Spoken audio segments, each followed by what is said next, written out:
Yeah, this is Paul.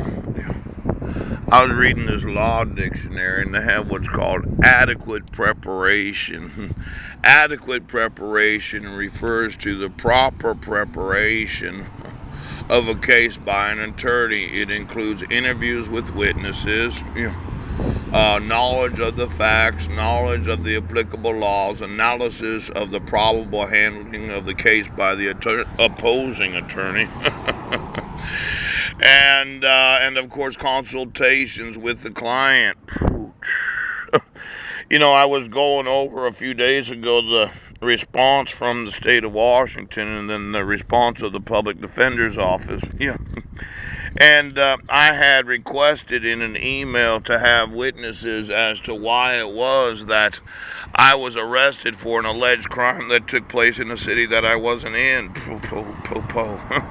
Now, I noticed that you can't disparage the accused. Now, there was this notice of issue, Deputy Prosecuting Colonel Jennifer Cochran. And then come now, defendant. This is the text of the RCW. Will be personally served with a copy of the ex parte order along with a copy of the petition notice of the date setting of the hearing. I had asked for witnesses to the actual alleged violation. It seemed that when the city of Sequim decided to arrest me and then decided to entrap me, that on December 31st, there must have been somebody that witnessed this no contact order protection violation. Now, I wanted to interview Officer Corey Hall because it seemed to me that the police in Sequim were arresting me without probable cause.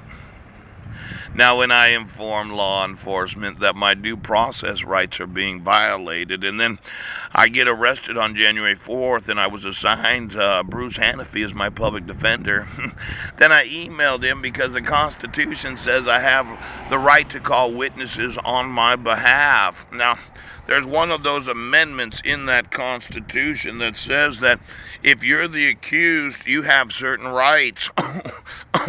Now, I know that those in the police department would have a hard time believing that I'd want to be governor of this state.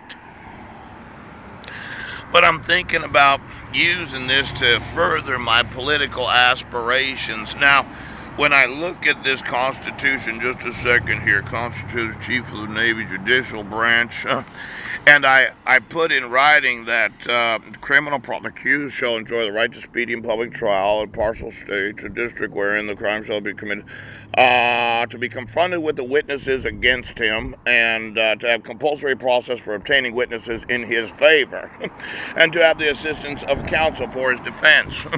Now, when I was assigned a public defender, and I told him, well, I'm going to need to call all the witnesses that witnessed the allegations of the violation of the probable cause arrest of violating the protection order, when I said, well, you can see on the bus surveillance that I wasn't in Sequim on that day.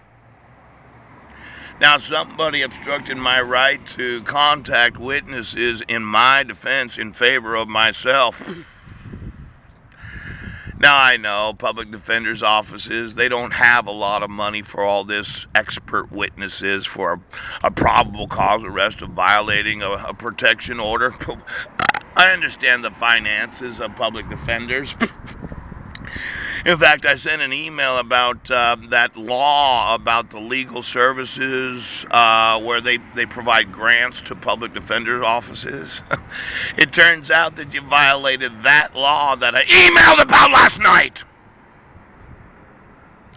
Now, when the federal government provides financing for 133 different locations of public defenders' offices, so as the accused has the right to the constitutional defense that's provided for, and then you decided you're not going to call any witnesses, you're not going to interview Corey Hall, you're not going to do what the law requires, I decided that I'm suing every public defender everywhere in the nation, okay? Now I'm going to want those laws enforced today, all right?